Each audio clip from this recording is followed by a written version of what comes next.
Welcome back. It's me again with the second part of your first aid lecture. Um, in this portion, we're going to deal with subjects such as elder abuse, child abuse, domestic abuse, and combative patients for the most part. And so we're going to start off with combative patients. Also, we're going to, sorry, retract that. We're also going to talk about hypothermia, hyperthermia as well. Okay. And so this is part 2 of the first aid lecture. So, combative patients. So, I'm sure in healthcare we've all dealt with one or two or more combative patients, depending on the area you've worked in. But combative patients are usually patients who, for whatever reason, are experiencing some type of distress. And when we're dealing with combative patients, one of the first things we want to do is we want to understand why or assess why they are combative. It's not always because they are quote unquote bad persons, but we just need to understand what's going on and be able to assess why so that we can help them. One of the first things, again, you need to understand that sometimes the most common cause of combativeness is a language barrier. And so, not to say that that's the only reason, but sometimes that's the most common reason is a language barrier. And so we need to address combativeness from that point. When dealing with combative patients, we want to make sure that we approach patients in what we call a non-threatening manner and a calm voice. You also want to use direct commands, and make sure that they are clear.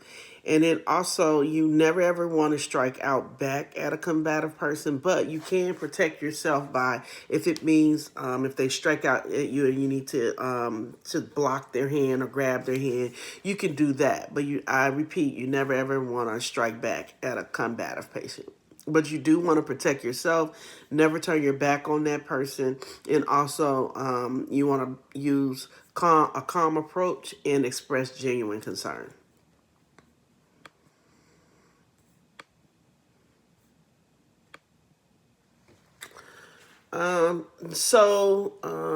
Also with combative patients, you want to, there's sometimes maybe underlying causes, maybe dementia as well. And so you want to make sure that is treated. You want to make sure that these people are receiving their medications. And also if they are in a highly stimulated area, you may want to move them to a different area, a more calm area, and decrease the stimulation in the area.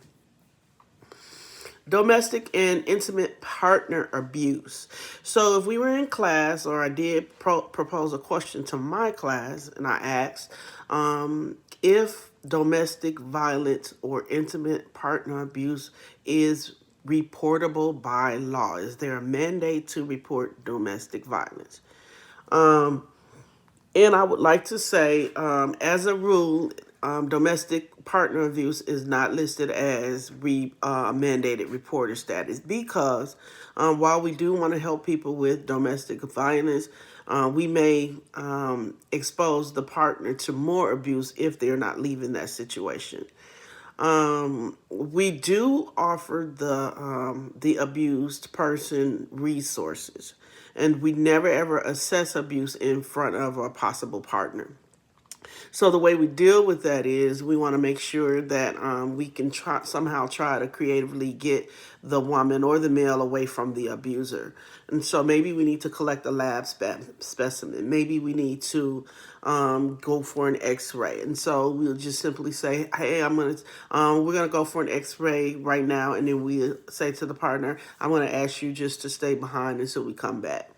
And so at that point, you want to then address whether or not they're safe in the home or if there is abuse. Child abuse. We are, as state of Wisconsin nurses, mandated reporters of suspicion of child abuse and also elder abuse. In order to assess for that, we need to be assessing for things in the child and the older adult, such as bruises, in particularly in the older adult, weight loss, considerable amount of weight loss, malnutrition, all of those different things. We want to assess for those. In assessing for those things, when we're taking reports for individuals who can speak, we want to make sure that we're establishing a rapport with them first. And what that means is we want to gain trust and let them know that they are believed, and also we want to make sure that we assess them in a non-threatening and in a respectable way. Also non-judgmental as well. We want to have a non-judgmental attitude. Um,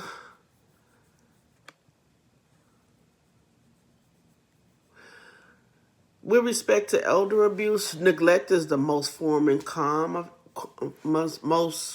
form of elder abuse. So again, that would be weight loss, also pressure ulcers, um, being left home alone, incontinence, all those things.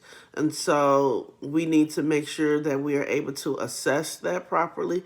But then we also want to make sure that we get the right people involved. So in Milwaukee, Wisconsin would be the Department on Aging. Also, you want to probably, if there's a social worker involved, get those people involved as well.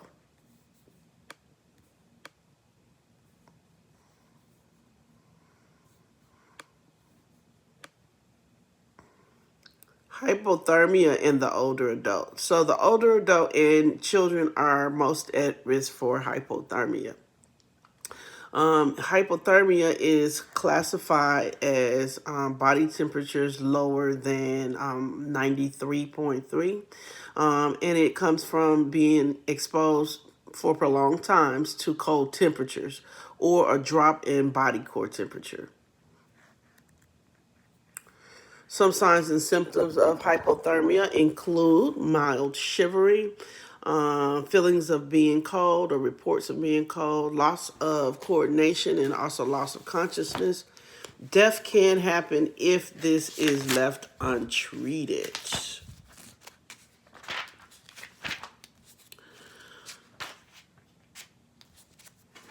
I'm looking for a page in your book that I want you to reference. Sorry about this.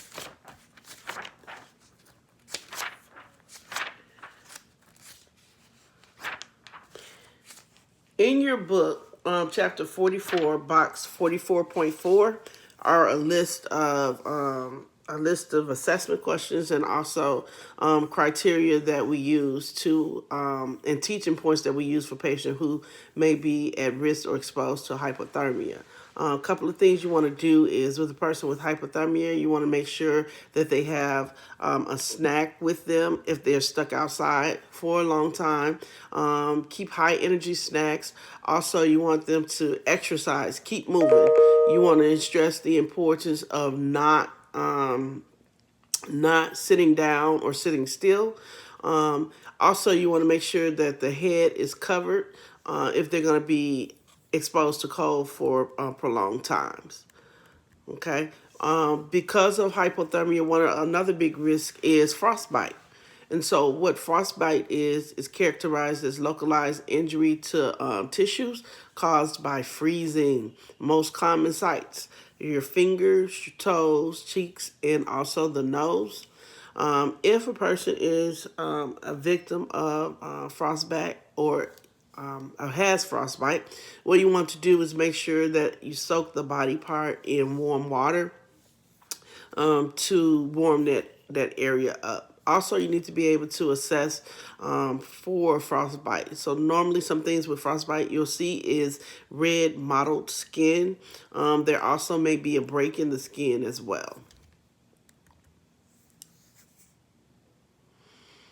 So how do we prevent frostbite? You want to, again, have the person wear warm clothes, avoid prolonged exposure to cold, and then also immerse the body part in warm water. And you want to also caution the person never to rub or massage the area. Individuals who may be intoxicated, you want to make sure that you get them to shelter right away. But because of alcohol, they may not be able to sense the temperature change, and therefore they are at risk for frostbite. Hyperthermia hypothermia. Hypothermia is defined by body temperatures greater than 106. It is a disturbance in the heat control center, and it affects the young and old persons as well. So with hypothermia, we need to make sure that we're able to have the person drink lots of fluids, encourage them to stay inside during extremely warm weather, and then we have them, if they have to go outside, wear light colored clothing. If they are in the community and experience heat stroke or hypothermia, you want to make sure that they can cool themselves with water. And but once they get to the hospital, if they have temperature elevations of like 103 or greater, or change in mental status, that at the hospital we're removing layers of clothing and implementing cooling methods. Okay, we want to discontinue or DC cooling methods when the temperature gets to 102.2 because we don't want to bring that temperature down too quickly. The last topic I want to talk about is eating disorders. There's going to be two main eating disorders that we talk about, which are anorexia and also bulimia. Anorexia is characterized by individuals who are afraid to consume foods or enough food for fear of gaining weight, and usually this is affected. Individuals that are affected are individuals with low self-esteem and also mostly women. Eating disorders, particularly anorexia and bulimia, have to be treated from a psychological standpoint. So they have to be involved in mental counseling or psychotherapy. Also, they need to be have a nutrition consult. And so with nutrition consults, some of the goals of treatment are restoration of weight and also restoration of electrolyte balance. And so with these individuals, group therapy is also used in order to work on goals such as a healthy self-concept and also to make sure that they are getting proper treatment. This concludes your lecture on first aid. I'm sorry that the last part was pretty choppy. Also, make sure that you're doing your readings. I sent that over along with a study sheet for you guys. Make sure you look at that and do your studyings as you need to. Thank you and have a good day.